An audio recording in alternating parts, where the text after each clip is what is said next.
Hold it. Sorry. All right. Thank you, everybody, for coming this evening. My name is Randy Daigle. I am fortunate enough to be chairman of the pre-K pre-ref building committee. And we have Tina LeBlanc, Vice Chair. So, thank you all for coming out and those tuning in from home and remotely. As you guys know, this is going to be one of the most important art referendums this town has ever taken on. Our schools, as you know, are in dire shape. I'm going to speak frankly like I normally do. The town of Enfield's never been known for maintaining their schools. And unfortunately, we are at the phase right now where there is no more Band-Aids.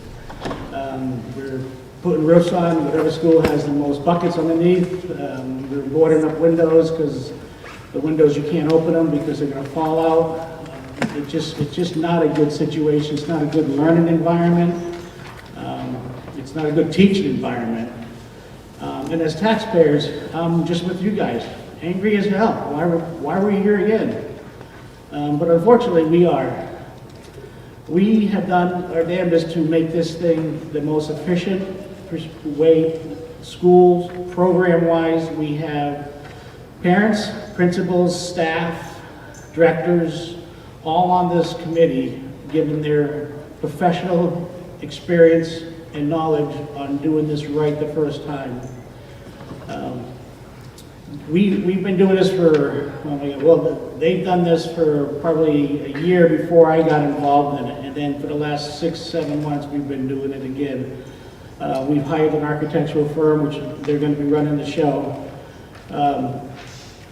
But we've met and we've went over so many different opportunities, and this is the one that was being presented this evening that we feel collectively is in the best interest. Reimbursement-wise, we have one of the highest reimbursements in the state of Connecticut. Program-wise, we are building and designing it based on the program and future programs. As you all know, every time we've done the school, we start 5 years ahead of time, and by the time it's built, the programs have changed or it's increased. So we're doing our due diligence to try to get as big a space as the state will allow, and in some instances, we're going above what the state's going to allow just because we know we have to do it. I'm going to pass this over, and at the end of the presentation, we're going to allow public questions and answers. So if you have any questions, please ask them. This is a community effort here. We're trying to get everybody involved as possible. This is our third community conversation we have. So I'm going to pass it over to the architect. Thank you, Randy.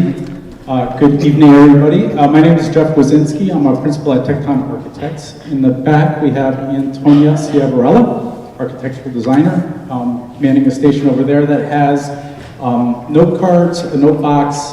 If you have questions, please see either Antonio or Justin Hopkins. He's a senior project manager and associate principal at Tecton Architects as well. We're going to walk through about a 25-minute, maybe half-hour long presentation.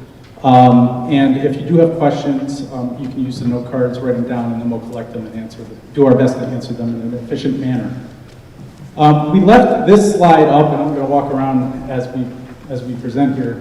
We left this slide up because this slide in particular is what the committee spent an awful lot of time debating over the last 5, 6, 7 months here, in addition to many other options that I'll give you a summary. But on the left side, it's basically a break fix, or fix what you have, right? Fix mechanical systems, fix the lighting, fix the plumbing, the electrical, one at a time, year after year, 20-year plan. There's some reimbursement for that. There's not as much as there is if you were to look at a more comprehensive, either new build or renovation to your buildings. So that's really the debate. I think as Randy articulated earlier on, there's really not a lot of debate about the condition of the facilities or the vintage of when they were built. They were just built for a different time, different type of education. So left is break fix, right is the preferred and proposed plan that we'll go over in detail this evening.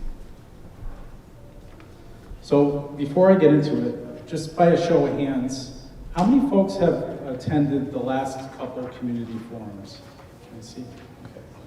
So that's pretty good. And then how many have navigated to the website to look at the materials, the PDFs, the presentations, the videos? Okay. And how many came here tonight because they thought there was free food? Justin in the back, that's it.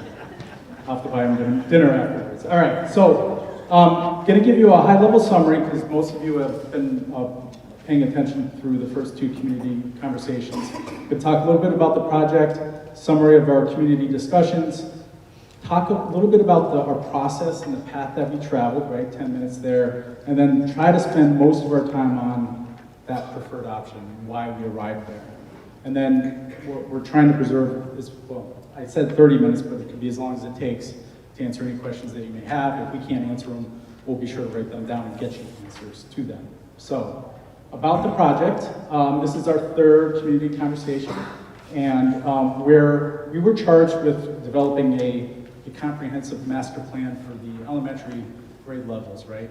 The pre-K all the way up to 5. So we looked at all the buildings. Had the first community conversation was a little bit about existing conditions. The second started to discuss the approach to the options and reimbursement, things like that. And tonight we're going to hone in on where we landed. So this slide is an important slide, right? So it's a reminder of why so many in your community dedicate the hours that they do with the committee. It's for your community, it's for the children, it's for your families in the community. So we take that very seriously when we're doing our work and proposing the options. So some in the community ask, well, why? Why are you looking at it? So there's a series of 4 different components that we looked at, right? Aging facilities. Average age of the elementary schools is about 58 years old. I thought that was older, now I'm thinking it's pretty young as they get older. Educational needs, right?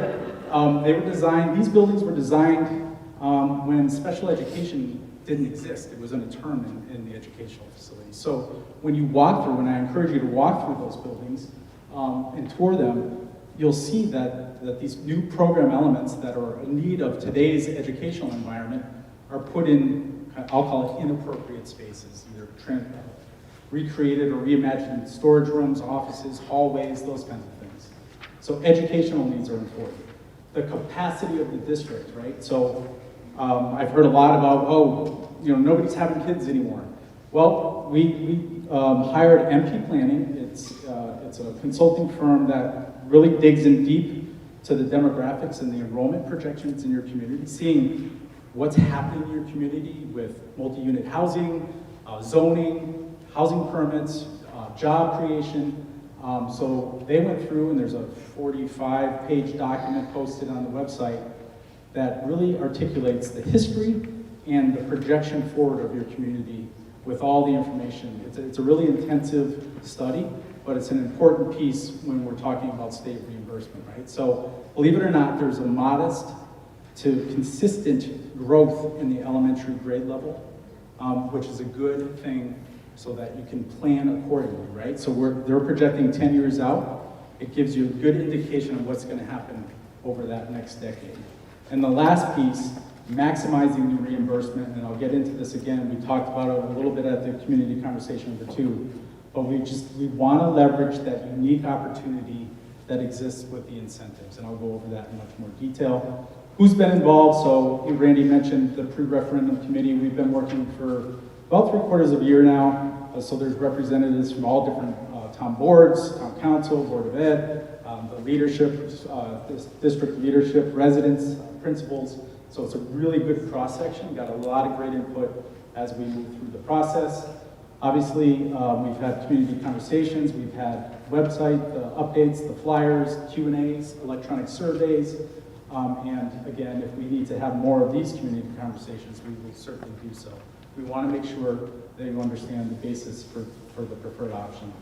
We've met numerous times, faculty, students, parents, whether it's in forums, surveys. We held think tanks to kind of talk about looking past what's in front of you and the future of education and what that need might be. Because again, this is a generational project. We want to look out many, many generations, and we're trying to promote that thinking. And then the consultant team, Tecton, we also have engineers, an expert with OGA, which is the state agency that's going to review the applications for grants, and then I mentioned the demographer.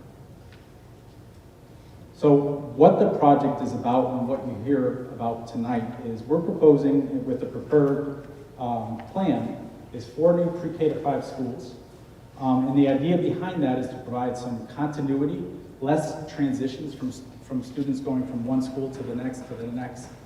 It's proven that with that continuity, there's increased performance. We want to make sure there's an equitable experience for the students, for all students in the district, which is very important. And then making sure that we address contemporary educational needs. The other piece, and if you don't know much about Eagle Academy, the therapeutic program that's right up the hill here, I encourage you to look on the website. Fantastic work there, specialized academics and therapy for students that have the most needs. And I think I won't do it justice. I know there's folks here from the district that can explain it much better than I, but it's a terrific program. But they are seeing a fantastic need, right? And that you're seeing that, and that's consistent with what we're seeing actually across the region. Adaptive reuse, making sure we're not leaving a building unoccupied. So we want to have a plan, a long-range plan for every building that we touch, modify, or create. So a thoughtful plan for all, and then making sure that we do have the space to grow programs, be flexible, adaptable. The last thing we want to do is come back here in 10 years and say we need to do something else. Other communities are seeing that. We're trying to prevent that, future-proof this plan. So I mentioned a plan for every building. There's basically 9 total sites. The green sites on the right side of the slide, the 1 through 5, are what we're proposing as far as the preferred option. That's what's in front of you. It will be what's in front of you from a funding perspective. And then 6, 7, 8, and 9, which are Stowe, the Enfield Street, Eagle Academy, and Alcorn, also have plans, but those would be much further out in the overall time frame. Again, long-range planning, making sure we have a plan for every building. What happens? So we're steering towards a June grant application. The state accepts grants every year. The deadline you can submit grants up till June 30th. We want to hit that date. So the plan is at the moment, we're gearing up for submitting 5 applications for those first 5 projects to the state by June 30th, hopefully well in advance of that, so we can make sure the state's comfortable with the complete submission. If this goes ahead, all things considered, you go through design, construction would begin on the first 3 schools in 2028. Those would be completed in 2030, and then you would start on the second round of schools, and then ultimately complete those 5 projects over a 7 year period. So again, this isn't going to happen, next year or tomorrow. This is a long-range plan. So for those that have been following along, this is just the history of how the district became what it is today. The biggest piece is related to the elementary schools is in 2011, they restructured to the K235 sister or brother school scenario. You mentioned how long, there was a question at the last community conversation about, well, how long you've been looking at this? It seems this is all new. The district's been looking at this plan for the elementary school since 2022. So they've looked at conditions, options, rebuilds, modifications, fixes as you go. We were involved since 2025, and kind of the area in the yellow is where we are today. And then on the far right, you can see kind of that build out should the community decide to support it. This slide should be familiar to you. These are the buildings that we were charged to study and come up with a plan for. So it's all the elementary schools, both K2, 3, 5, and then the Stowe Early Learning and Eagle Academy. So I mentioned I'm not going to go over this slide. I think this is good for those that love data. This is a good slide. I show it at every committee meeting we have, so I'm sure the committee's kind of tired of seeing this, but it's an important piece that grounds you in understanding what you have today. So it's just the name of the building, the original construction, what's been done to it over the last several years, grade level configuration, and enrollment, and then the total size of the building. So again, just to reiterate, average age 58 years old, and then the sister or brother school model of the K235. So that's what we started working with. Again, why all this matters? What we're trying to do is maximize and leverage the state reimbursement. So if you play by the rules, you submit the grant applications, there's a fairly significant reimbursement for the town of Enfield.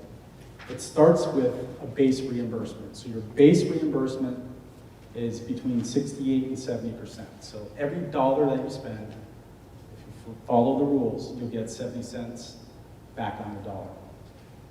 Then, the reason why we're looking at the pre-K to 5s, one of the reasons, in addition to all the educational benefits, is there's an incentive that was passed last year for early child care, so birth to 5, so pre-K.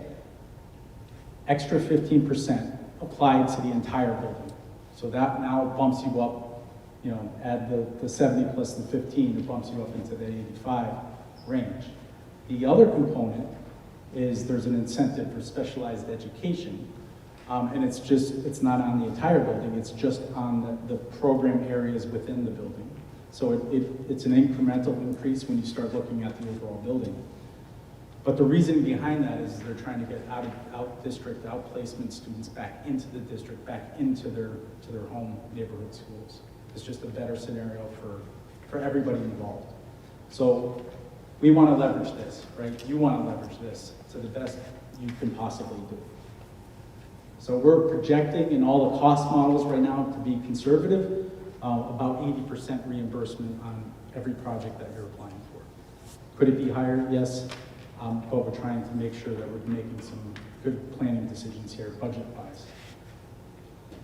So the summary of the community discussions, I do not intend to go through all the questions, but we have plenty of copies, I think, remaining. There's a Q&A, a double-sided Q&A, that hits a lot of the topics that were asked at both the first two community conversations about redistricting, reimbursement rates, funding, things like that. So again, we'll post this to the website, but that's a good takeaway for you to have conversations with others in your community. This slide is just a summary of all the slides that we presented at community conversation number 2. It was decent views, not as many as my own page at home, but 176 views is not bad. We talked about the scope, cost, some of the value analysis between renovation and new, and a lot about, and keep this in mind, preserving, for those that are familiar with Stowe, preserving kind of that magic that happens, that culture at Stowe. How do we infuse that, replicate it across the 4 pre-K to 5s, which is an important piece. We heard that loud and clear as we were working through the project. We also spent a lot of time on the break fix, right? Why not just fix what you have, absolutely viable, but take a look at the costs, and we'll go over this in much more detail in a few slides here. So, if you were to just fix everything this year today, based on all the end of useful life components in those buildings, believe it or not, that's the cost. The downside to this is it doesn't address any of the things like having curriculum in former storage closets or on a stage or in the hallway or things like that. It doesn't address anything related to the educational space itself, just fixing systems. The other piece is I thought it would be a little unfair to escalate that over 20 years. So if you do, it's an eye-popping number. It's 300 plus. If you were to do about $10 million, if you were to dedicate, the town were to dedicate to this plan, it would be 10 million every year. So it's over 300 plus million when you're done getting through your building in 20 years. And we'll talk about the reimbursement impact on that. So we spent some time talking about the best value and leveraging that reimbursement. So we went over this last time, mentioned it, they're at the end of useful life, most of the building systems. You'd likely need some kind of space for the students, temporary modulars, so replacing a mechanical system isn't gonna happen, likely not gonna happen over summer, it's not gonna happen at nights, it's not gonna happen on weekends. You're gonna need a place to put the students. You're gonna have to spend some money putting them somewhere. You're gonna pay a premium to do one project at a time. I'm sure there's some folks in the room that are experienced with construction. You gotta put up temp walls, take them down, put them up, take them down. Each project, well, that's money that this community is gonna have to spend for that if you do each project individually. And then you're obviously gonna pay for some redundancies in that kind of type of construction delivery. So the path that we traveled, our schedule, as I mentioned, we did a lot of data collection, walked through all the buildings, analyzed all the previous reports back in June, July, August, met with the pre-ref committee all along. We're at, I think, meeting 11 or 12 now. We then had many, many conversations relative to programming needs, met with the district, teachers, work groups, user groups, understood from that aspect. And of course, we're in the middle of, or not in the middle of, towards the tail end of the options development with the preferred option. And this is our third community conversation. So that's kind of how it maps out, our work mapped out. There was a question at the last conversation that we had about, when did you guys start? This is kind of our work plan that we started with and are honing in on. So we're kind of rounding the third and headed home for a March conclusion. The idea is that you would spend March, April, May, and maybe the first week in June to submit those grant applications. There's discussions relative to when that referendum would occur. Likely, it sounds like likely fall, but it's still up for discussion as far as an exact date. I'm not going to spend a lot of time on this, but rest assured, we had many, many meetings that started from June, and we're going to conclude with the grant applications with engagement and feedback. We know that's important. Listening to the experts, listening to the teachers, the parents, the students, making sure we get it right. That's what's happened along the way here in our process. So again, reiterating, this process started about 6 years ago with a hopeful conclusion with a June grant application. So we talked about enrollment projections, we talked about program needs. There's a little bit of redundancy in here, but it's intentional to make sure that this sinks home because we've covered all our bases. We looked at a variety of options. I'll spare you from all the options that we had up on the board or on the wall, taped to the wall one evening. And then we also had a conversation about what learning could be. So naturally, we started out here with a very wide lens. After several meetings, we honed in on a 3 or 4 school scenario, still comparing it to like that break fix, and landed with the 4 school scenario, the pre-K to 5. So why this plan? For a variety of reasons. All the reasons that you see on the screen, we went over them last time, but I'll pick a couple. It's the plan for every building, maximizes reimbursement, addresses all of the educational needs, the capacity needs, and basically creates an equitable experience for everyone in the district. So heard a little bit about some concerns or questions relative to what happens to some of the other buildings. And I mentioned at the onset, we're making sure that Stowe, Enfield Street, Eagle, and Alcorn have a plan, have a program. There is a plan there. We've test fitted, and I'll spare you some of the details, and created some concepts so that they would be community-oriented spaces and not be left underutilized or not utilized. This is what some of the graphics look like. Of course, Eagle Academy, and again, I've heard some thoughts and questions about why this site. We have some folks here from the district that could explain the reasons why, but we did look at multiple different sites for Eagle, and this felt like it was the best and most appropriate fit for this program. Stowe, it gives you the much needed flexibility for ECDC and other town programs, right? So we went over this at the first forum. You know, they're using the gym as a classroom for classrooms, setting it up, taking it down, setting it up, taking it down during the day to accommodate program needs. Enfield Street talked about a variety of different uses there. That building sets up well. It's good. It's in a good geographic location for some of the proposed program elements. Really supportive program elements for that geographic region of the community. Alcorn, same thing, expansion of youth and social services, and then Eagle could be ETLA. So, high level, there's a plan overall. So, how we arrived at the final option, and I just want to check that sign here. So, on the left side, that slide that I started with, the break fix, time over 20 years. So this is the fix as you fix what you have. It's going to be a reduced reimbursement rate, probably in that 50-55 range. You're not going to get everything that's eligible for reimbursement. It's just the way the state works. These would be considered non-priority projects as the state would classify them. So you're going to get hit with like ineligibles. Like if you have to take a ceiling down to put up a mechanical system, they're going to say, well, you know, you should have maintained your mechanical system, so we're not going to pay for the ceiling, but we'll pay for your mechanical. I'm not sure why those rules exist, but those are some of the rules that exist. Reduced reimbursement, it's disruptive, we went over that. The systems are past their useful life, so you're going to have to fix them, whether it's now or in an emergency situation. I live next door. We've had 3 emergency situations so far with our elementary schools that shut down school for each day. So the cost associated with that isn't on these slides, or the frustration from the parents in particular. Costs, on this side of the equation, there's a lot more risk because you're trying to pull different building systems apart one at a time. Things like wires get in the way of ductwork, lighting is in the way. So there's some risks here of unknown, which are called change orders for those that are in the construction industry.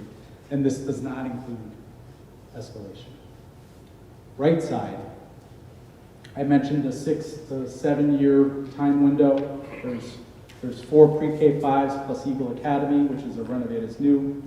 The game plan is to build beside of, behind of, or in front of on existing sites with limited disruption to the existing school. So the school stays, the students stay where they are in their existing school.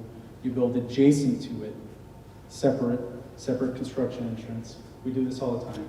Minimize the disruption. Build that building.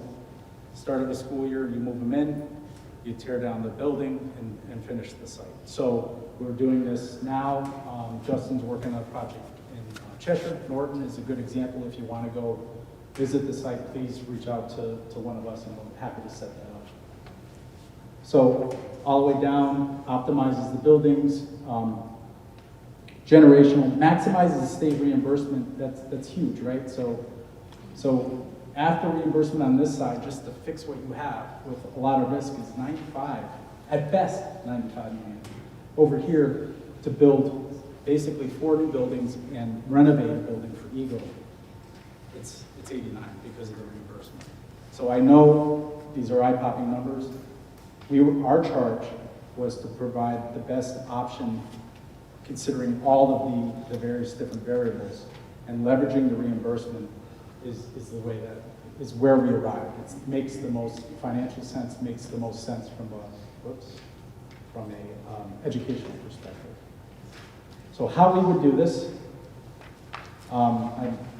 you've lived in the community. I'm assuming most are familiar with the locations of all the schools, but the school sites in the first kind of swing, first phase, if you will, 26 to 30, is Hazardville, Prudence, and Edgar Parkman. So 1, 2, and 3, and then you build those first, and then you would build Henry Barnard, and then Eli Whitney, the renovation. So that would be the first phase, and I already mentioned the future. So this is basically a 8 to 10 year plan overall, but it'll instantly improve. 1 through 5 will instantly improve the atmosphere capacity of 6 through 9.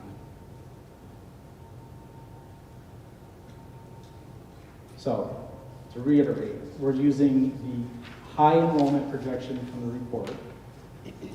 The student population of each of the pre-K to 5s is almost 600 students, 599. So the program, many times to develop the program, each one of those boxes is a room. So we have detail related to that. And then we've also done test fits to validate this proposed option. Mentioned the magic of Stowe. I think it deserves its own slide because it's an important piece. With pre-K to 5, we're talking about designing schools within a school. So there's atmospheres for the littles, there's atmospheres for the intermediate elementary, and then the upper elementary. It's a theme, it's a precedent that we're seeing throughout the region, a lot of pre-K 5, pre-K 6s. This is one example here where just diagrammatically, pre-K could have its own dedicated drop-off, could have its own dedicated play. It will have to have its own dedicated play. Has a relationship to kindergarten or early elementary. The other benefit is that it can also share in some of those core spaces, the things like the art, the music, the gyms, the gross motor skills. And then of course we're working through and refining key elements of the Eagle Academy, the therapeutic program, so that it can support elementary all the way through high school. So I mentioned the phases. You've seen this before. You've seen phase 2. So now, this slide here is an important slide. It's the first kind of phase, if you will. There's a lot of information on here, but the takeaway is the size of the school, 600 pupils, about 98,000 square feet. The total project cost for average total project cost, everything included, construction, site, furniture, technology, it's about 105 million. When you deduct the state reimbursement, they're at about 18 million. So the cost for the replacement of Hazardville Elementary is 18 million to Edgewood. So you would do that for those first three. The bar along the bottom here is the timetable. The green is the design, the white is the construction. So that's, you can see, these don't turn around quickly. 2026 to 2030, and then 4 and 5, which is Henry Barnard and the Eagle, would then follow, and those would occur between 28 and 30 for design, and then all the way out to 2032. So again, long-term plan, maximizing the reimbursement. One really good question, a valid question that came up both at the community conversation but also at our meeting is, yeah, right, when is the state going to lock in the reimbursement? So I wanted to take you through the process. We worked through, develop all the checklist items and submit the grant electronically by June 30th. That establishes the size of the building, the cost, the type, if it's a new construction or renovation, and the reimbursement rate. So the reimbursement rate gets locked in when you submit a complete grant application. Then you wait, because the state's looking at all these grant applications. December 15th, the priority list comes out. That's a list of everybody that's completed a successful grant application. It's a list that they then send to committee. So they'll send to the educational committee for review and approval, and then it goes through that legislative process of approval, and you get a 2-page letter that says your grant's approved for this size building, this amount, at this reimbursement the following spring, summer. So that star is your surety. That's your paper that the state will reimburse you for what they did, or what you applied for. So our next steps are incorporating the feedback that we hear tonight, and modifications and adjustments. We're working closely with the committee, Randy, and the folks in finance to develop the tax impact, because This again, as you saw in the schedules, isn't going to happen tomorrow. This happens over a 6 to 8 year period. So we want to properly project that. We want to start thinking and preparing for the grant applications, and then solidify the schedule for the referendum and any other community engagement may be born out of this, or if there's more questions. We want to make sure that everybody understands the reasons why we decided to do what we did here with the preferred option. So we're in February. This is the same schedule I presented before. We want to start that grant application and submit by June. As consistent with previous presentations, everything is up on the website. Happy to answer any questions if you want to email us. Hopefully, tonight's discussion kind of clarifies all of the details related to the preferred option. So I just want to elaborate on a couple high points that he spoke of, but I just want to reiterate and make sure everybody's in understanding. Excuse me. So the first phase is going to consist of Hazardville Memorial, Prudence Crandall, and Parkland. Now, several things are going to be happening at that point. We're going to be building the schools behind each of one of these because we don't have swing space in town. We looked at every opportunity. We looked at town-owned land. We looked at purchasing land. We looked at using Fermi. We looked at using any opportunity. We went through, exhausted every opportunity of trying to find swing space. The problem with that is, one, the state doesn't pay for fit-outs for those. Fermi needs so much ADA and handicap and asbestos and abatement repairs that it would cost $12 million before we could even move in there. Time-wise, we don't have it. So we're looking to build a school behind each one of these schools, one at a time, and then at Hazardville, build a school behind. And once that's done, have that school occupied, knock down the school in front, and that becomes either grounds or bus loops or parking. That's going to happen to Prudence, Parkman, Hazardville, and Henry Barton, which is the second phase. Now, one of the things to keep in mind, even though this total package that we're going to be asking the town's portion will be roughly around $89 million. When and hopefully if this passes, we're not going to be looking for a check for $89 million the following day. This is going to be over 7 to 8 years, 6 to 7 years of this happening. When we start the first school, when we start Hazardville, we upfront some money from the state reimburses us, and then we go back and forth, upfront reimbursement. At that time, we also are buying down our $89 million that is going to be the town's portion. So pretty much at no point will $89 million be required from the town. It's going to be in small sections over 6+ years. We're also going to have to go through what's called special legislation because based on the programs, we are so fortunate to have such a great pre-K program, special education program, Eagle Academy, that we are building beyond what our current requirement is. The state will reimburse us one based on occupancy loads. Every student has so many square feet. So if we have 599 kids, we have so much square feet allowed.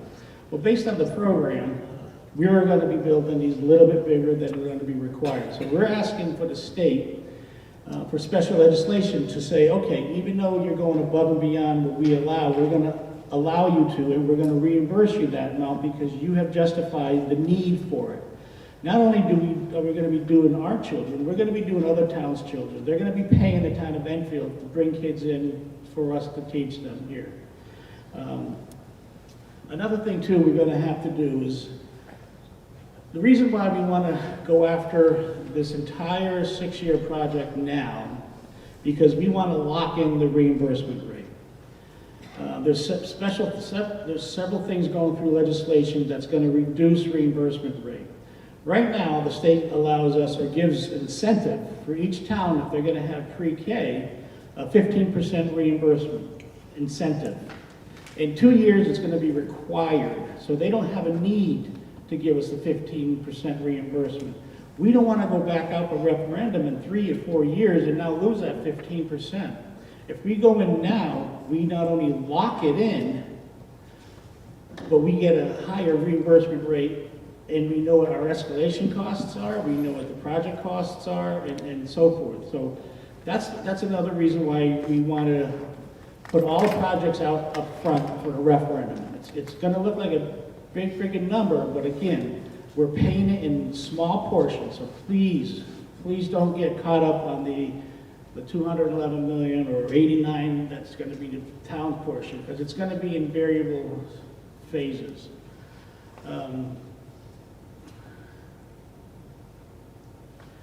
Yeah, okay, so that's pretty much what I want to just let everybody know. It's now going to be asking from the day one, we need a check from everybody. We've been working diligently with Wilcox and the town of Enfield, going through construction costs, projected costs, escalation costs, what the bond rates are going to be, what the town bond responsibilities will be. And we are looking very, very favorable on the state side for bonds. So we had a meeting again yesterday. Wilcox, unfortunately, had so many other things going on, he wasn't able to get us solid numbers today, but we're going to be projected, we're going to be giving numbers out to the public very shortly as part of this. Our next step is we're going to be doing a PAC. Scott Ryder will be nice enough to head the PAC, and at that point, we're going to be able to go to the PTO meetings, go to the Big Y, go to the senior center, educate everybody on the facts.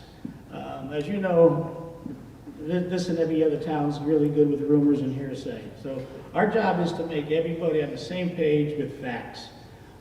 And so once we get this part of it rolling, we're going to be able to hit the PAC and get out into the public. Unless you wanted something to add before we go to questions. I just wanted to add, so we talked a lot about the brick and mortar, but I think that we have some real life scenarios to kind of put an emphasis on why we're doing this. For example, at the Stowe Early Learning Center, we had to displace 2 classes over to Enfield Street School because of leaks in a preschool room. Am I correct in saying that? So we've already kind of had to split up Stowe from Stowe because of leaks in the roof. Another situation that we deal with is our schools are getting more and more crowded, so we have specialized programs that we're only offering in certain schools.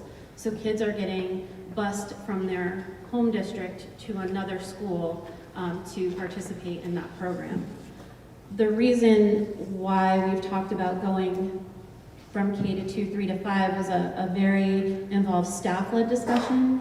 Right now, kids can have up to 4 transitions in their school career, or journey, I should say, in Enfield Public Schools. And some of the most compelling discussions we had with the teacher was they don't have that grade level, I guess, collaboration. You're working K to 2, and then the students go off 3 to 5, and when the students leave the K through 2 schools and they're going up to 3 through 5, they're entering a building with all new people that they've never seen before. And sometimes those little ones, as somebody affectionately calls them, the tiny humans, the little ones, they're slow to warm. It takes them maybe until they're 2nd grade to get comfortable, and then in 3rd grade, there they are going off to a whole new school. I think it's important to know too, the reason why we are seeing the pre-K expansion is that the state almost surely is going to mandate universal pre-K. Doesn't mean that it's mandatory, but that we have to offer it. And we currently do not have enough space in any of our schools to follow that mandate if and when they should decide to do that, which would hopefully be a phase-in. I wanted to say too that one of the other reasons about building to new is if you were part of the construction here or lived through the construction at Enfield High or JFK, you could do the construction while the students are in school because of their age. You can't do that with the younger learners. So and of course, when I went into we started talking to Tecton, I was initially thinking renovate to new. But there's a lot of bumps in the road. So they would be constructing the building while the students are in class in the other building and then transitioning them over. As far as the other thing that we're seeing is an imbalance of class sizes amongst the districts. So you have lower class sizes in some parts of town than others because of the specialized programs. So there's a lot of academic and educational scenarios that are happening beyond the brick and mortar. And the brick and mortar is ultimately a driving factor because, you know, we're losing art supplies for sneaky little water leaks. We have buckets in the hallways that really disrupts learning. And so I think collectively we feel that this is a great way to address the brick and mortar issues and the academic and learning experience in a really positive, efficient way. So, thank you. Do they need? Yeah, okay. Let's bring that out.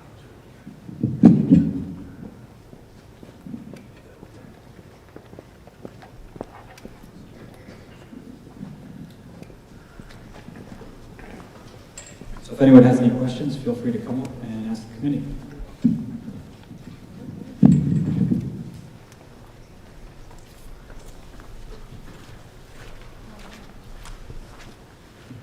If anybody's going to speak, please state your name and your address. Thank you so much.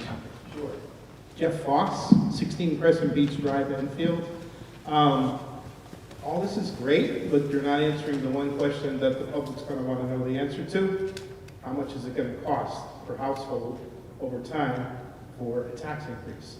Which will then relate to rent increases because there's 6,800 families in Thompsonville that want to know the answer. So you got to break it down to the public because otherwise they're not understanding where you're coming from. It's nice to say that it's a big number, it's going to be spread out over time, but I did some chat GPT and I came up with a number. There's a tax increase involved, mill rate changes over time. We need to see those figures, otherwise we don't know what we're voting on. Well, that was what I mentioned earlier, is the fact that we're working with the town of Enfield on trying to get the exact breakdown of what it would be throughout the duration and what the total outcome would be. So you're 100% right. We've been working with the town and we're just waiting on the town side to give us those specific numbers. Does that answer your question? Yes. All right, sir. Thank you. Morning, Griffin, Happy Road. When you mentioned that when the buildings were originally built, special ed wasn't a thing, kids were in school. And we're talking about Eagle Academy, the therapeutic school, and also the specialized program within the schools. Could someone talk a little bit about what that actually is? Because those of us my age and even a couple of decades younger didn't experience it and have no idea what currently happens with the integration of the kids who have extra needs in the schools and what Eagle Academy shows. That's to Steve, yeah. Steve, you want to answer that one?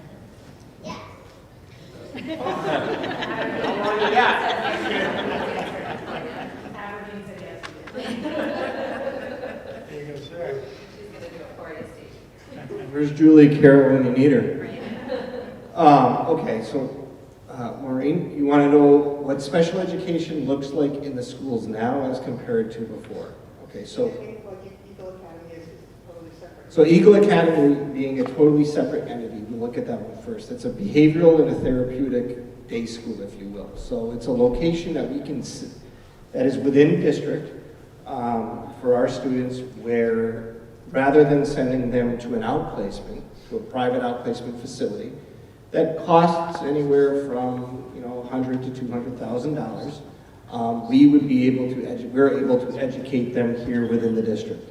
Within that one school, it's much smaller class sizes, but it's very individualized and specialized for them. Social workers are working directly with them. School psychologists are working directly with them. We have a board certified behavior analyst that allows us to better program for their specific needs, as well as all of their academics. So currently that program can have a maximum enrollment of anywhere from 25 to 28 students. We have what I would respectfully call a waiting list to be able to go to that program. We also have students that are currently outplaced that could potentially go to that program, but we just don't have space for them, so we're sending them to another district or another private entity. that we would go to. So the proposed program, obviously, the program is currently housed at the former Head Start building, which was designed obviously for littles. It wasn't designed for that. It's sort of been retrofitted to make it work for that program. So the proposal is to basically renovate Eli Whitney School. The major benefit is being able to separate the populations. So right now we have extreme difficulty in any of our elementary age students. If we can't program for them within our district, we have to outplace them. This would allow us to have a whole separate wing that would be identified for our elementaries. We would then have a younger secondary wing, so for our middle school age students, and then we would have what we have now, basically, is our high school level wing. Each of those wings, the kids, you have to understand when you're of a level where you need to go to a therapeutic behavioral program, integration and having too many people in one space, and you need to make sure you have appropriate separations put in place. So that's sort of the big picture of the Eagle Academy. The other portion is many of our buildings have additional programming, whether it be our ALP programming, our adaptive learning programming. Now I'm going to go through all the acronyms. So we have SOAR programming at the middle school and the high school, as well as a DLP program for our younger, our K2 age kiddos. Right now they're housed in a regular classroom, a traditional classroom that's, again, been retrofitted for them. So they may be separated away from where the social worker or the school psychologist would be. So it just would allow for a better overall arrangement for those schools, for those classrooms, so that they could be in a quieter setting, quieter portion of the building, but yet still able to access the main social portion of the school. So we have 6 different classrooms at Barnard School that run on that. We've moved because of spacing issues and not over enrollment, but maximum enrollment. We've moved 2 classrooms from Barnard. We used to have 8. We've moved 2 of them over to Memorial School. We have 2 of them that are now at Enfield Street School. And Amy, if I had known you were here, I would have just handed you the mic. Come on up, girl. So we have 2 of them that we moved over to Memorial School. We have 2 that are over at Enfield Street School. Eli Whitney has a program that's happening in terms of ALP. We have Parkman School has a couple of classrooms in terms of ALP. Crandall has a number of different programs that are happening. Actually, we just expanded last year and added a classroom there. We're adding an additional ALP classroom at the middle school for next year because the needs of the district are just exploding, for lack of a better way of saying it. It's something that began prior to COVID, and it's something that COVID has just greatly exacerbated. So we have a wonderful enrollment slide, I think that MP Planning has done, that can show you what that needs trajectory looks like in terms of what our percentage of students identified for special education needs are. But I think the biggest piece of what Enfield does, and Enfield does incredibly well, we don't send kids someplace else unless we absolutely have to. We are at a point now where we just can't hold on to them anymore. We don't have the space and we don't have the ability to. Our current outplacement rate is just over 2%. So 2% of our population we send someplace else. That's less than half as much as the rest of the state. The state is over 4.5% of their population they send someplace else. We say no, they need to stay here, they need to stay in our community. And it's not just a financial bonus for that, it's what's right for kids. You know, they are Enfield residents, they deserve to be educated in Enfield with their peers, by their teachers in each of the schools. I'm a firm believer that each of our schools needs to have that. That's what inclusivity is. You don't send them there just because they have a different need than everybody else. So I think this project is huge for the town of Enfield for a number of different reasons. but it has a lot to do with the programmatic benefits that it's gonna bring. And right now, it's, I think I nicely said to the town council way back when that, you know, if we do a fix, I mean, we're putting lipstick on a pig, if you basically, for lack of a better way of saying it, because we don't have the space, we don't have the space in general, but we don't have the space for the programs, the enrollment, or the needs that we have now, forget about another 5 to 10 years. If we don't do something and we don't do something drastic to prepare for this, your outplacement rate is going to be much greater than 2.2%. Hopefully I gave you the big, anything I missed? Just the related service aspect and how we see. And here you go, young man. I'm gonna go quick. Amy doesn't. I can do quick. I have no problem with it. I have no problem with the mic.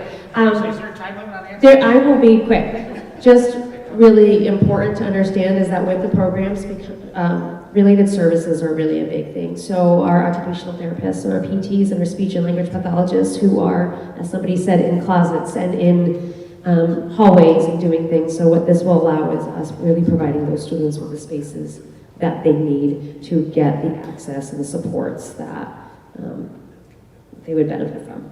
See, that's it. I got it on video. Oh, I have a question. I'm a resident here. Amanda Pickett, Guild Street, also board chair. First, I just want to thank the committee, thank Tecton for all the work that you put in.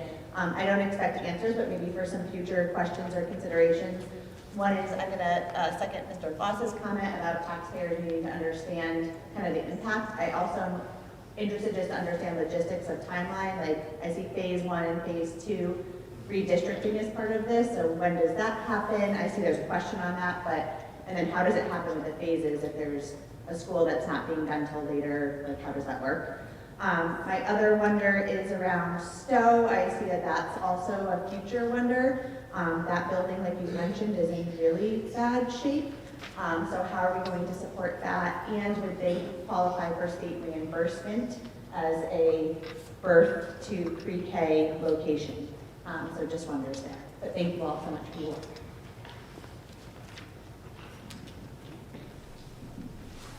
Thank you. So I have a question. It's a two-parter, similar to Ms. Pickett's. When do we start the redistricting of students? If 3 are completed in 2030, is Barnard going to have to house an estimate of 599 students in the old building until 2032 when the building is complete? So I was looking at the Q&A. The Q&A says, when does redistricting occur and why not do it now? So the answer to that is redistricting will likely occur at the conclusions of phase 2 of the project and will likely take place between 2032 and 2033. Currently, there is no capacity in the current schools to reconfigure from 6 to 4 schools. Therefore, redistricting will be conducted at the conclusion of the implementation of the preferred option. And the second part of that question has kind of been answered. Can current Barnard house all with pre-K and special ed programs? And the answer to that is no, we can't bring any school back to a K through 5, let alone a pre-K through 5, especially with the different programs. As Superintendent Macchio said, spaces are limited and we're already moving classes around. And as Amy Dennis said, you know, kids are getting services in closets. There's school psychologists working in closets with students, so space is definitely an issue. So just being able to combine or use what we're doing now is not doable. Got one more. And it kind of goes to piggyback on you again. When you see the locations of the schools, I continue to be concerned about Thompsonville being able to have access to those families being able to have access to their schools. Obviously, it wouldn't be a neighborhood school; they're going to be really located someplace else. So my wonder is how will Thompsonville in particular be impacted, and ensure those students have some type of neighborhood student population that goes with them, and ensuring that our school locations have access for families, so Magic Carpet stops there, that they are able to visit their schools. I also see 2 of our locations are current sister schools, Henry Barnard and Crandall, so just wondering about how those being so close together impacts travel time and redistricting.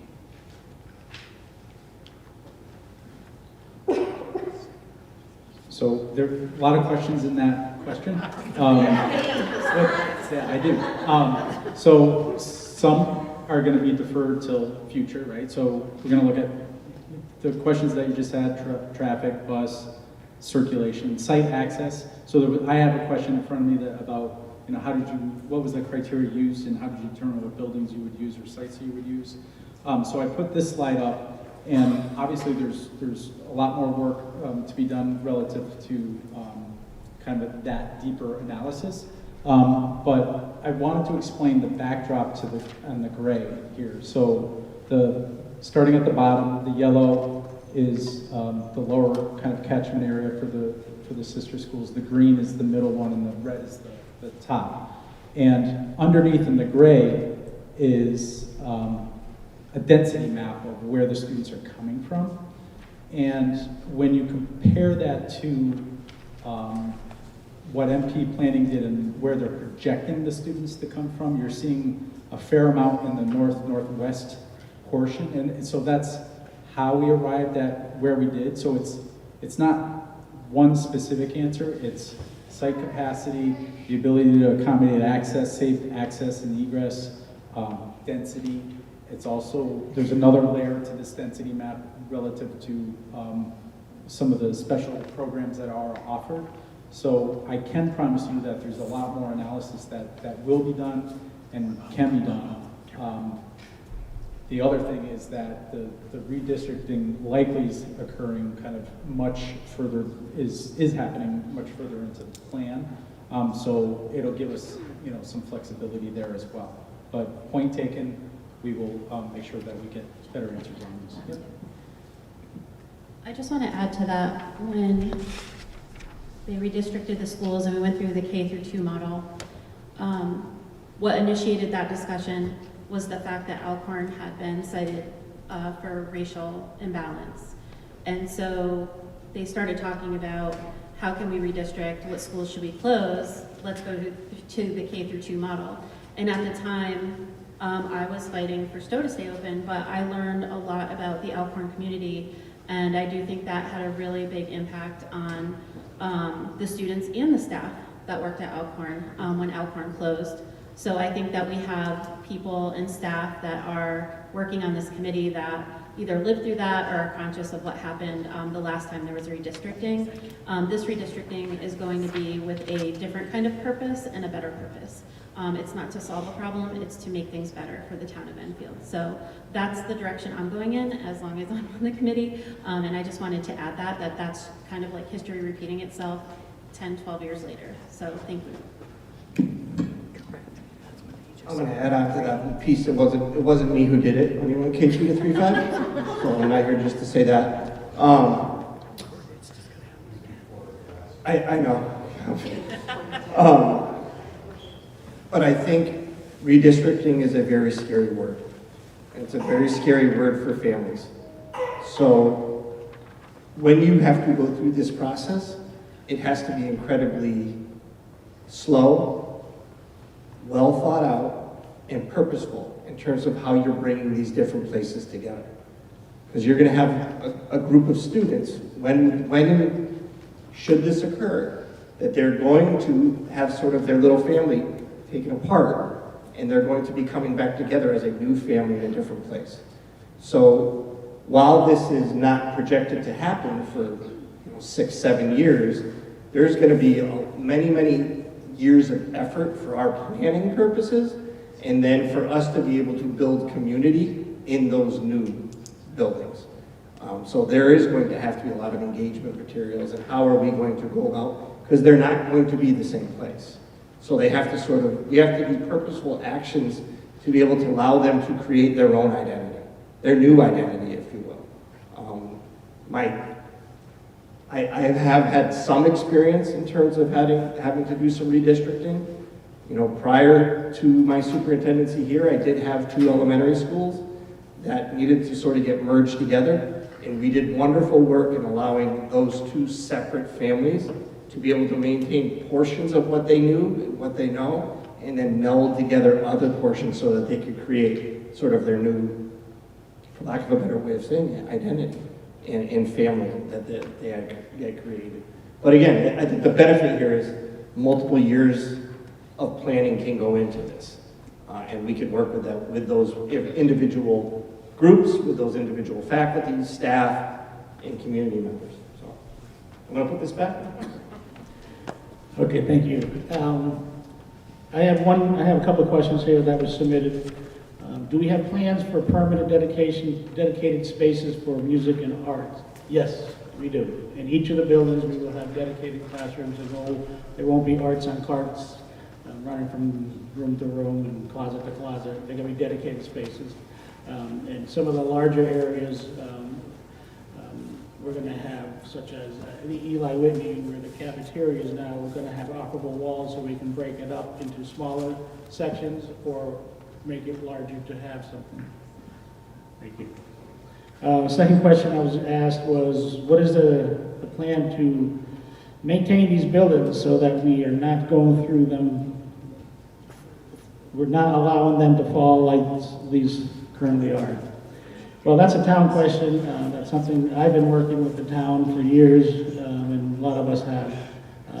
I don't know why we don't have 5-year master plans in this town for all our buildings. Every other town has master plans where any existing building is put on a chart. This year we're going to be doing the windows, and in 2 years we're going to be doing the roof, and in 3 years we're going to be doing the parking lot. We just put out flyers. I don't understand it. I've been saying this for years. I was on the Joint Facilities Committee about 8 years ago. We discussed it. Nothing's ever been done. So one of the good things is that these are the new code that we have to follow when Renovate is new has a 20-year life expectancy for all these items to maintain their proper service. So hopefully we have 20 years before we can start having to replace any of these things. But I'm with you on that. Whoever asked that question. Yeah. Oh, great. Thank you. Do you have another question, or does anybody else have a? Angela, do you have a question? Oh, Angela's coming up first.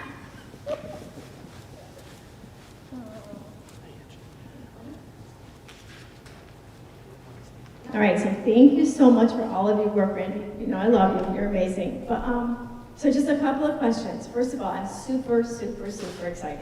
Super excited. I've heard a couple of these conversations. I love the way that you have really put a lot of forethought into all of this.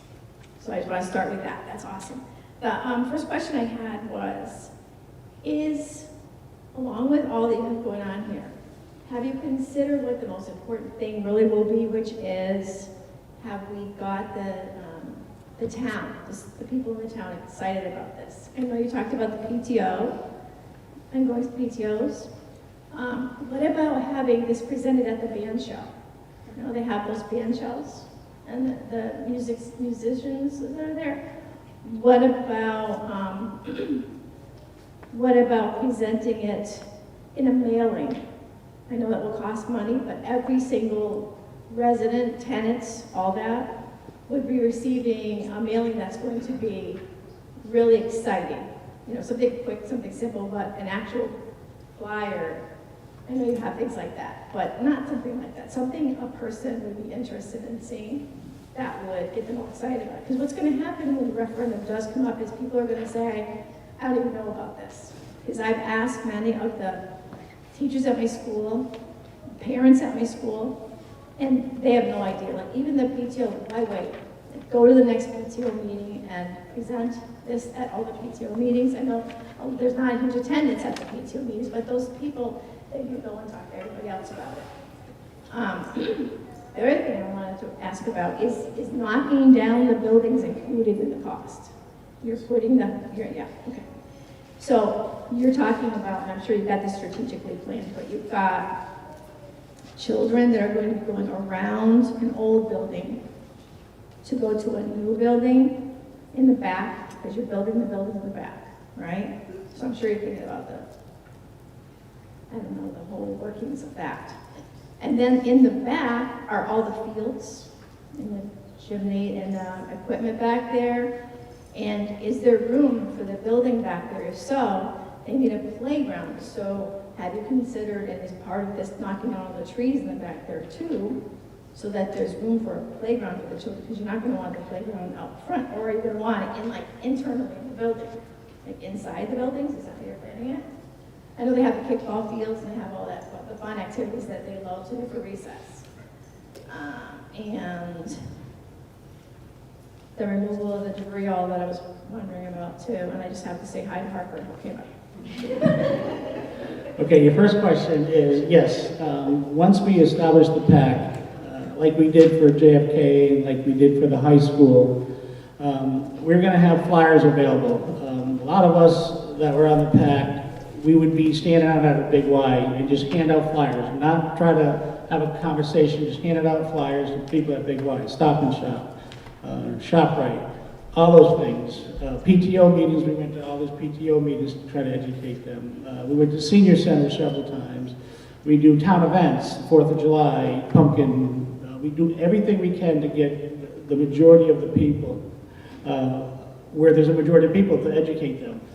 So you're absolutely right. It's just getting the facts out to the public. The construction-wise, secondly, is yes, every site's going to have their own special situations, such as Parkman. Parkman, we're going to have to go through the town, and we're going to be, unfortunately, cutting down the trees in the back, and again, to reallocate some wetland areas. But we have to build some temporary play areas for the kids, because we're going to be taking over their play areas. So there's going to be construction fences, there's going to be separate areas where the construction crews come in, material comes in, lay down areas. It's going to be totally separated from the actual occupied buildings. Every site's going to have their unique situation that we're going to address and resolve. So it's not a one answer fixed for everything. Every site has its unique situation.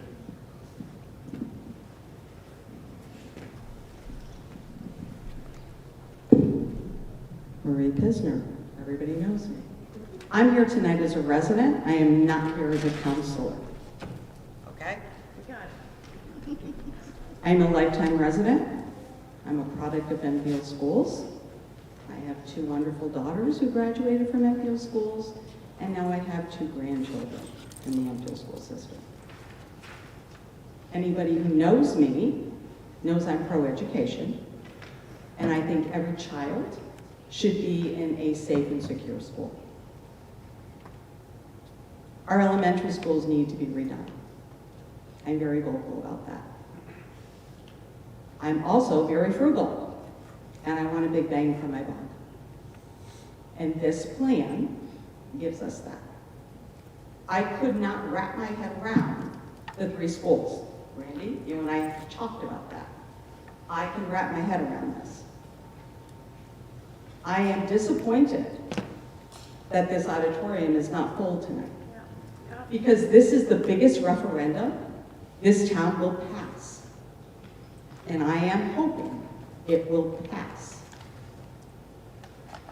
If we explain it properly and people understand that the tax burden will be carried over through the years and not all at once, I think we can get it to pass. But again, I'm looking around. I see teachers.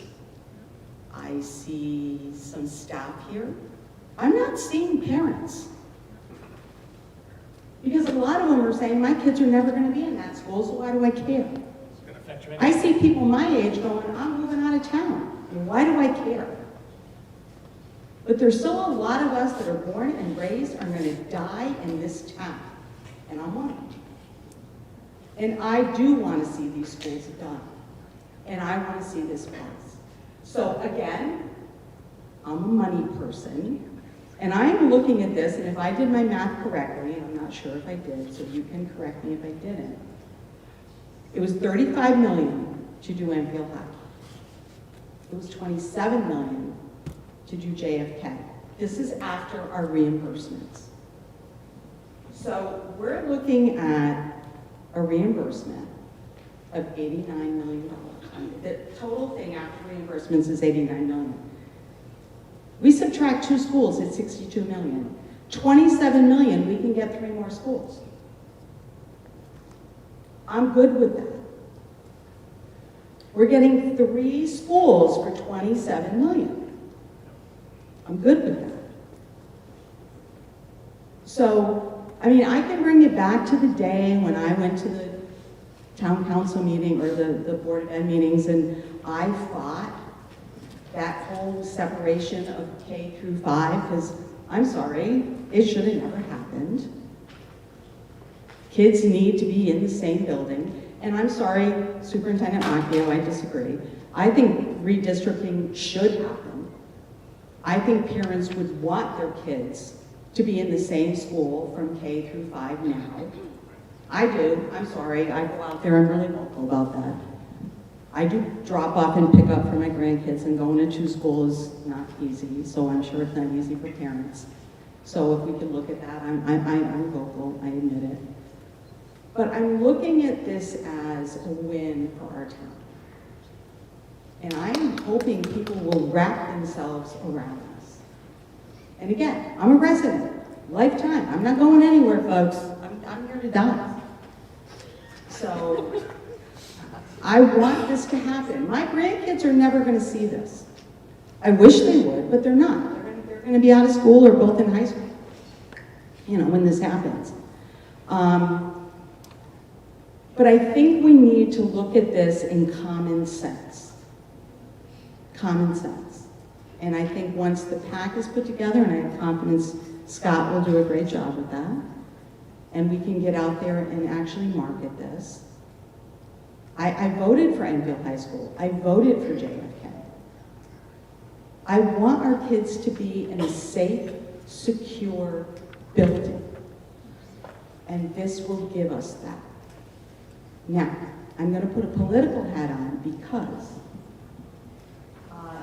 Representative Hall took a tumble today and hurt her back. So she was supposed to be here. So she texted me and she said, can you please ask this question? So I am now going to talk to you as Representative Hall. If for some reason you do not get the reduction in square footage for the space waiver, how are you going to work on that? So that's her question. Okay, I'm done. Well, the first question, I agree, or the first statement, I agree. This is going to affect everybody. Kids or no kids, adults, seniors. But what this is going to do is going to bring the quality of life in the town. It's going to bring the quality of education up. It's going to bring property values up. I mean, if you're going to move, that's good. But somebody's going to be buying your house. We're not abandoning, I love to hear people say, oh, I'm going to leave this town. I'm like, okay, well, somebody's going to buy it. So wouldn't you rather sell it at 10%, 15%, 20% higher? If you move, that's your choice. But I'd rather have a higher value property. I'd rather have educated children in our town. So I agree 100%. I mean, unfortunately, there is no plan B. These schools are in dire strait, they're failing. If this does not pass, the numbers that were put up here are going to happen. We're spending, and that's non-reimbursable. So we're spending hundreds of thousands, we're going to spend over $100 million that are going to be required. And that's just putting Band-Aids on buildings. That's fixing the roofs. That's fixing the air conditioning. That's not bringing the quality up. That's not bringing IT. That's not bringing new classrooms. That's not justifying programs. That's just putting Band-Aids on every one of these schools at your 100% tax responsibility. It's scary as hell. It really is. I wish we weren't in this situation once again, but unfortunately we are. And I truly believe, and I would not be doing this, I didn't even want to come back to do this. I came back because I was asked. You love this, 27 Randy, years and I've been you doing this know because it. it's the best You thing for love town. this, and you know it. Now, let's second admit, question regarding- how far back do we go? The second question I'll let Jeff answer regarding, So the space waiver, the justification for the additional space, in my mind, is quite clear. It's because of the needs associated with the specialized programs and the space required to perform them successfully. Should you not receive the waiver relative to the additional square footage, it will drop your effective reimbursement rate down. So in other words, as Randy had mentioned, you're taking the 599 students times basically a square foot per student, and that's the size of the building that the state will reimburse. That formula's been around for quite some time. It hasn't really taken into account today's educational environment, all the storage needs, all the needs related to coaching, intervention, specialized needs, and regular education. So we believe that you have perfect justification because you're above the state average related to those specialized programs. You're doing what you should. You're keeping them in the district. So I think that's a compelling argument. But the straight answer to your question is you would move basically anything above that allowable area, which we're probably about 20% above that allowable area, would be paid out of pocket by the town of Enfield if you don't get that space waiver. So it lowers your effective reimbursement rate down from the 80%. I strongly believe that you have a compelling reason, and that's the very reason why we started that conversation early. I just don't think those formulas account for the programs that you deliver so successfully now and want to continue to deliver. So. Question?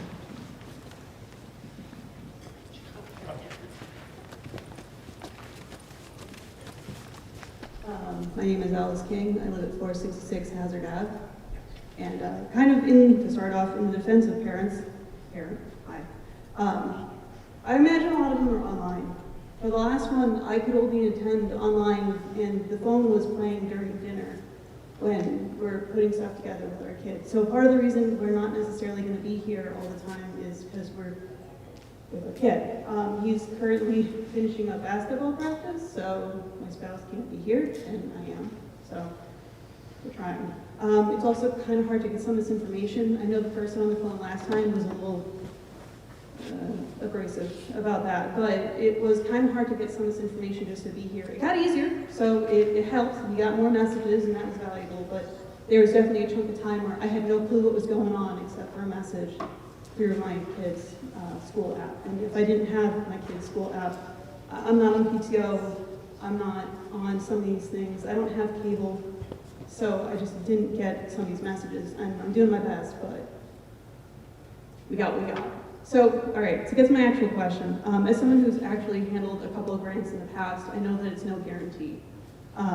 So I was wondering what's the success rate or the expected success rate of getting these grants, and what do we do if we don't actually get all 5 of them? Are they being submitted as a pack of 5 and they all go or they all don't go, or are they going to be in 5 individuals where some may pass and some may not? And if we do get chunks but not all of them, do we still expect to go forward with as much as we can? So that's my question. Thank you. Great question on the grants. So each project is its own grant application that has, they're all electronic, and there's probably about 4 dozen or so categories that you need to file. Our experience has been that when you complete a comprehensive and complete grant application, your project shows up on the priority list in December. So submit in June, state reviews it, December 15th, the priority list comes out. Our experience has been any grant application that we've submitted has appeared on the December 15th priority list. Once you're on that list, in years past, and all of this is on the state website, it's on what's called Office of Grants Administration. So you can look at years past, they're called priority lists. You can look at basically the last 6 or 7 years. In years past, they would take the grants, all of them, the complete ones, and put them into priority buckets, A, B, and C. So when they sent this list off to the legislation, or the legislature, if they wanted to fund some or all, they would have the priority. Here's the most important projects in A, B, and C. I believe last year's list, so 2025, is about $400 million worth of, I think there's 7 or 8 projects on there. In years before that, prior to that, it was up nearly almost about $750 million. So it's a long-winded answer to say if you have a complete grant application with all of the checklists, which we fully intend to submit, you will show up on the priority list. That reduces your risk. And then when it goes through the following spring, when it goes through the legislative process, once you get that actual letter of approval, that's your guarantee on the reimbursement. So we haven't had a submitted grant application be denied in our experience. I'm not quite sure about other firms, but our experience has been if you submit the complete grant application and do your job and communicate well, you show up on the list. So that's the process. This past year's priority list is much lighter than what we've seen in years past. So I hope that answers your question. Hi, Danielle Gerard, Edgewood Drive. I'm on the committee, but I just want to make kind of a statement, but you can correct me if I'm wrong. When it comes to the space waiver and the square footage, we need our state representatives to assist us with this and support us. So to answer kind of Carol's question, we need her, we need John and John, but I'm just stating, but that is something we need collaboratively, all sides to assist with this. It is not one or the other, they are all in Enfield, we need that assistance, correct? Correct. Thank you. Yes, she is correct, and we have been working with John and Carol and Gina, the mayor, and we actually just, we've been working for the last several months trying to get this out here, trying to get numbers to the taxpayers, trying to get the program and do some preliminary design into some of the schools. But we have worked last week, and we're going to be presenting to the legislators this coming week with the wordage, the verbiage to that they will be submitted to legislation. We're juggling a lot of balls here. Listen, LaFave, 54 Kimberly Drive. Your climb up Mount Everest is going to be the solace to the taxpayer. If I remember correctly, when the referendums were put out for vote, you have to put the complete price on there. So they're going to see this 328 million plus 183 million, and somewhere along there, that 89 million is going to be tucked into it. A lot of the people won't see that. You're going to see those other figures, and it's going to scare the bejesus out of them. To get it out there, just from the experience of parades, I don't know if people hide, just ignore things or whatever, but we always get asked, I didn't know there was a parade, and we do them every year for the past 50 years. So your job is to get it out there and push this 89 million and explain to them that it's probably going to go into, I'm trying to think of the term, where they post it over 20 years like they do with the roads projects. So, and you're going to be fighting the talking heads on Facebook. They're going to be putting out stuff, and you're going to have people that show up that day, see these prices, and go, I'm not voting for that much money. So you've got your work cut out for you. And it's a tough road to hoe, and I wish you the best, and I hope it goes through. I've got nobody in the school system, but I believe in educating the children for the next generation to hopefully have them educate the children for the next generation. And that's what's kept this country going. So you gotta educate the public in the actual cost of the referendum steer them away from that big price tag. Sir, you have always been well respected as a community, and you are 100% right. We got to get the word out. We've got to educate the people. We've got to let them know that this 200 million doesn't mean 200 million out of your pocket. It means what the project cost is. But you are 100% right. We have to do our due diligence. We have to ask the public to help us with that. It's not just our job to educate the people, it's your job to educate the people. But we all have to have the facts, and that's what this is about, and getting the flyers out to the people, have the schools send flyers out to the parents, go to where there's no kids, you know, go to the go to the supermarkets, go to the senior centers, go to different town events. You are 100% right, sir, 100% right. This is an uphill, but there is no plan B, so we have to make it work, but you are 100% right, as usual. I was going to add to that once this gets approved by the Board of Education, then the PAC can get going on their marketing and getting the word out there as well. So it's kind of, when is our first, like, is that March or April that it's going to be in front of the board and approved? I think in front of the board is end of March. End of March, early April. So once that happens, the PAC is going to be in full force with their marketing and getting the word out there in that way. I do have a question for, you said your name was Alice? Yeah. So what would be the best way that we should communicate for, do you have any suggestions? You said Parent Square seems to be how you got most of the messages. Do you think social media? You're a parent and you're busy, and I would love to hear from you on what would help you know more. Because there's other parents just like you. Do you want this right now? You could email me. I can give you my Okay. email. I'm not necessarily a good example. My friends tease me that I'm just a 300-year-old woman trapped in a 37-year-old body. So I don't have Facebook, and I haven't for years since my mom passed away. So I'm very Midwestern. Sure.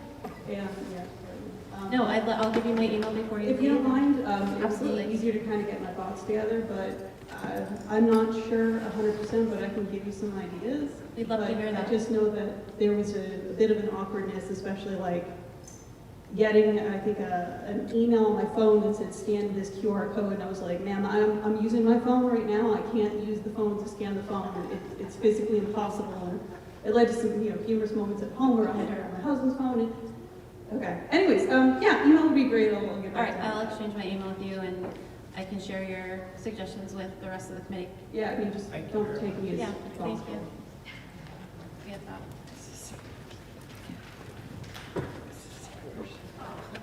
I'll just add to the previous comment. I'm a parent too, Maureen and I are parents, but our kids are aged out. Dan Griffin, 98 Abbey Road. I would suggest a variety of ways, because not everybody gets things the same way. Facebook is a good place to start. I'm kind of fiscally conservative myself, but I'm excited about this plan. So I would say if you made a condensed version of your pitch and mailed it out to the entire town, a lot of people are going to see it. And so something that might be costly, but that might be the best way, because people just, I don't think there's one way that everybody's going to get this information. I think you're going to have to do a lot of different things, but I think you're going to have to send something out to the homes, I think. Thank you. Thank you very much. Yes. Hi, Natalie Sampson, 25 First Street. I know on the student side, I'm a junior at EHS, we've been receiving Parent Square and Student Square notifications about this, about the committee meetings, the plans and everything. It's been on social media, that's just what I've seen. And I also had a question. You mentioned that the arts and music departments are getting rooms in all of these elementary schools, which is great. And I know that we recently got approved for a instrumental educator, students in the new, I don't know what it's called, the budget, whatever. After the 2024 elimination of elementary, ensemble performances, choir, band, orchestra, we now have an educator for specialized lessons. I want to make sure that those rooms will also be able to accommodate this new educator for these individualized lessons.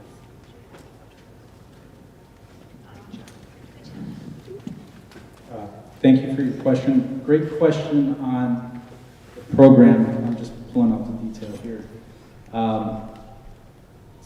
So, yes, we have 2 music rooms for general music and then band and instrumental. And then we also have kind of a multi-purpose, I guess, gathering presentation space that can be used for all different aspects of music, art, science, those kinds of things. So we believe we've properly future-proofed the building for the programs that you spoke to. Thank you for your question.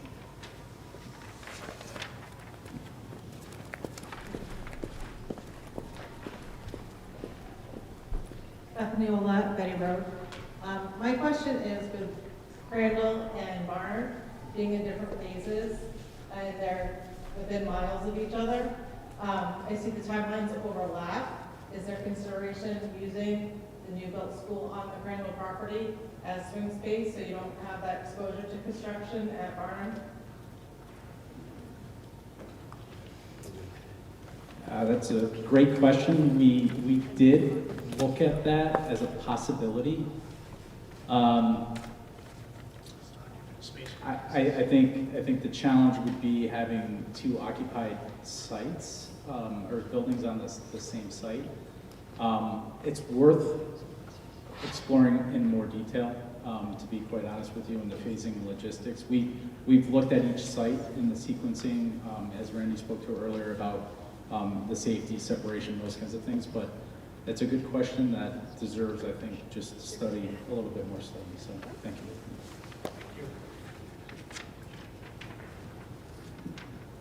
All right, are there any more questions? These are fabulous questions. And again, this is everybody's job to get this information out. But I agree with all the statements that were made, and the questions were great.